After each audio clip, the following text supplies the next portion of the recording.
자, 우선은 그 1번 문제부터 한번 볼게요. 네. 사실 답을 내는 데는 1번 문제가 그렇게 어려운 상황은 아니거든요. 이게 문제가 이제 어렵지는 않은데, 저는 이제 이런 문제가 있으면 이제 xx, x로의 함수인 거니까, 지금 x 이꼴 a가 있고, 여기가 x 이꼴 b가 있잖아요. 근데 이제 이게 공역 또한 이렇게 들어가야 되는 거니까, 요 정사각형 안에 이제 어떤 2차 함수가 이제 다 꽉 끼게 들어가야 되는 거죠. 치역과 공역이 같다라고 했으니까요. 네. 자, 근데 이제 이게 끼는 형태의 문제가, 강소금 문제 1번 스터디 때 보신 분들은 있겠지만, 끼는 문제가 이게 좀 많이, 좀 어려운 부분이 있는 게, 뭐 2차 함수가 이렇게 지나가도 되고요. 또한 뭐 이렇게 지나가도 되죠. 맞죠? 네, 그리고 또 어떻게 지나가도 되죠? 치역이 지금 똑같이 이렇게 되려면 이런 식으로 간다던가, 뭐 이제 이런 식으로 간다던가, 이렇게 이제 케이스가 되게 많이 나와요. 그러니까 실질적으로 이거 4개를 원래 좀 다 확인은 해봐야 되는 문제거든요. 원래는요. 네. 다 되는 거니까요. 근데 이제 이게 값이 지금 fx식이 좀 정해져 있다 보니까, 정해져 있는 거를 조금 보면, 4분의 3 갈로 묶으면, 완전 제곱식으로 바꾸면은 이렇게 돼버리죠. 그래서 요 그림이 조금 쉽게 그려지는 상황이에요. 자, 어떻게 그려지는지 좀 볼 거면, 여기가 x축, 여기가 y축 이렇게 돼 있는데, 여기가 2,1 여기 찍히고, 대충 이렇게 생겨보거든요. 이차 함수. 그러면 이제 이게 지금 아무래도 여기 점이나 여기 점에 한 개는 걸려야 되는 상황인 거니까, 여기 점에 걸리면은 이게 y꼴 x잖아요. 요쪽 모양이니까 y꼴 x랑 이렇게 좀 그림을 그려버리시면, 죄송합니다. 네. 여기가 딱 4가 되면서 여기가 4,4 이렇게 되는 걸 확인하실 수가 있으실 거예요.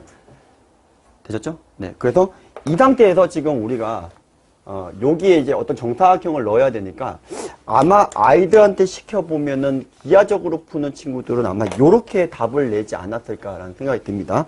자, 아이들이 푸는 방법대로 그대로 한번 가볼게요. 우선은 얘가 지금 여기가 4,4라는 것은 x좌표하고 y좌표가 모두 똑같은 상황이죠. 그러니까 여기보다 올라가게 돼버리면은 여기가 b가 이쪽에 있다라고 생각하게 되면은 실제로 얘보다는 얘가 더 위에 올라오게 되는 거니까 이 지금 b 범위보다 더 큰 값이 존재해야 되는 상황이죠. 그렇죠? 네, 그래서 그런 상황이 안 되니까 여기 점에서 이게 마지노선이 걸려야 될 것 같고, 다시 a라는 걸 잘라버리게 되면은 이렇게 a를 갖다가 요렇게 잘라버렸다고 칠게요. 요렇게 자르면 실질적으로는 이게 a지만은 그것보다 더 아래 값이 존재하니까 이 정의역 a보다 이쪽에 값이 들어가는 값이 생겨버린다는 거죠. 그러니까 여기가 안 되니까 그러면 마지노선으로 여기가 지금 요 범위를 넘어가게 되면 여기가 최소값이 되는 거니까 여기 값을 구하면 1이라서 1에서 잘려 들어가면 이렇게 정사각형 모양이 나오니까 여기가 이제 1이고 여기가 4인 거니까 답은 5. 아마 이렇게 애들이 답을 낼 거예요. 자, 근데 이렇게 풀었을 때 뭔가 간과하고 있는 조건이 뭐가 있냐면, 정사각형을 이런 모양만 생각을 했는데 이런 모양이 나올 수 있지 않겠어요? 기울기가 1인 것만 생각을 한 건데 기울기가 마이너스 1인 경우에도 이렇게 정사각형이 모양이 들어가면은 치역과 공역이 같게 되는 경우가 존재하겠죠. 요걸 애들이 서술형으로 할 때 굉장히 많이 빼먹는 조건이더라고요. 원래는 이제 어떤 것도 확인을 해야 된다는 거냐면 이렇게 되는 걸 갖다가 확인을 갖다가 해야 되는 상황이라는 겁니다. 되셨죠? 네. 그런데 자, 이제 조금 약간 편법을 좀 써볼게요. 자, y는 어떤 2차 함수든 상관이 없어요. 그냥 y는 x제곱 같은 놈을 갖다가 보게 되면 어떤 두 점을 연결했을 때 요거의 기울기랑 같게 되는 지점은 중점인 거를 다 증명할 수가 있어요. 이 2차 함수가 이게 y 꼴 x제곱이 아니더라도 상관이 없는 게, 요 2차 함수에서 직선을 빼게 되면 새로 재구성을 하게 되면 여기 지점에서 접하는 이런 2차 함수가 되거든요. 그러니까 여기가 알파라고 하고 여기가 베타라고 하면 이게 대칭축인 거니까 항상 얘랑이 중점인 거를 미분하지 않고도 증명을 할 수가 있는 거죠. 네, 그래서 그거를 조금 이용을 해보면 이렇게 됩니다. 자, 지금 저희가 궁금한 게 뭐가 궁금하냐면은 이런 식의 상황이 나올 수 있는가가 좀 궁금해서인데, 좀 고찰을 조금 한번 해보면, 우선은 요 2차 함수하고 기울기가 1이 되는 여기 한번 접점을 좀 빨리 찾아볼게요. 미분 쓰지 않고 판별 쓰지 않고요. 자, 어떤 식으로 쓸 수 있냐면은 2차 함수 모양이 어떻게 되죠? 4분의 3의 x제곱, 그 다음에 빼기 3x 더하기 4랑, 기울기가 1인 어떤 직선을 갖다가 연립을 했을 때, 얘가 지금 중근을 가져야 되는 거니까, x만 넘겨버려서 대칭축값만 찾으시면 되거든요. 그러면 이게 넘기면은 이게 마이너스 4x가 되는 거니까, 여기에 값이 얼마가 되는 거냐면은, x가 3분의 8이 되는 걸 확인할 수가 있죠. 되셨나요? 네, 3분의 8이 되는 걸 확인할 수가 있죠.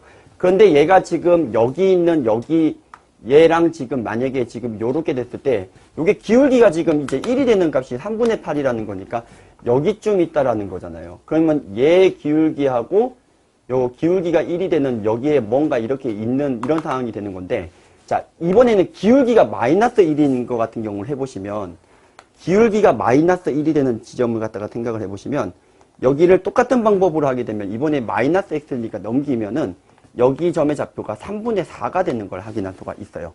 그러니까 여기 접선의 기울기가 마이너스 1이 되는 지점이 3분의 4가 된다는 걸 확인할 수가 있겠죠. 그러면 얘가 지금 실질적으로 봤을 때 어떤 여기 두 점을 연결했을 때 이렇게 모양이 들어가려면 요거를 연결한 거의 기울기가 마이너스 1이 되는 거니까, 만약에 이렇게 되는 부분이 존재를 갖다가 만약에 할 수만 있다면, 그러면은 이런 모양이 나올 수도 있다라는 소리가 되겠죠. 이해되셨나요? 네. 그런데 얘 같은 경우에는 안 되는 이유가 뭐냐면, 뭐가 안 될까요? 자, 여기가 지금 요렇게 지금 기울기가 마이너스 1인 직선, 네, 여기랑 여기랑의 두 개근의 합을 구해보면 얼마가 되냐면, 얼마가 되죠, 이게? 요거의 직선이랑 합치게 되면 4분의 3에 여기 마이너스가 되니까 넘기면은 4분의 3x 제곱에 넘기면 마이너스 4x 요렇게 되는 거니까 두 개근의 합이 얼마가 되는 거냐면은 3분의 4가 돼버리니까 얘랑 얘랑의 가운데 지점이 요렇게 돼버리는 걸 확인할 수가 있죠.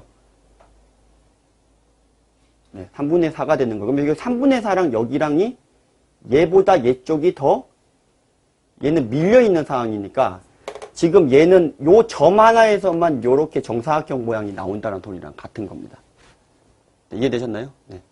사실 이제 이렇게까지 고찰을 할 필요는 없는데, 사실은 가장 좋은 풀이는 뭔 것 같냐면 그냥 이거 케이스 다 나눠가지고 서술형에서는 쓰는 게 제일 맞는 것 같아요. 네. 안 그러면은 이게 좀 조건을 많이 좀 빼먹을 수 있는 건데, 제가 지금 설명한 거는 뭐냐면은 이제 요게 왜 안 되는지에 대해서 설명을 갖다가 조금 한번 했습니다. 다시 한번 곱씹어서 식을 한번 보시면 될 것 같아요.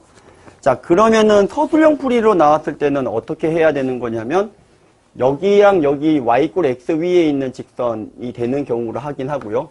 안 될 거예요. 그 다음에 여기 a, b를 지나고 b, a를 지나는 이런 계열이 되는지를 확인하고요. 안 될 거예요. 세 번째는 이게 접하는 형태가 돼야 되니까, 얘가 지금 꼭지점을 갖다가 여기가 꼭지점의 좌표가 1로 고정이 되어 있는 상태거든요. 그럼 여기가 1로 고정이 돼 버리니까 나머지 거는 찾기가 어렵지가 않아요. 이렇게 해서 케이스를 원래는 4개로 나눠서 풀어봐야 되는 형태인 것 같습니다. 네. 실제로 요거 구해보시면 요 기울기가 마이너스 1이니까 여기 점 딱 하나밖에 없어요. 네. 네, 되셨죠? 네.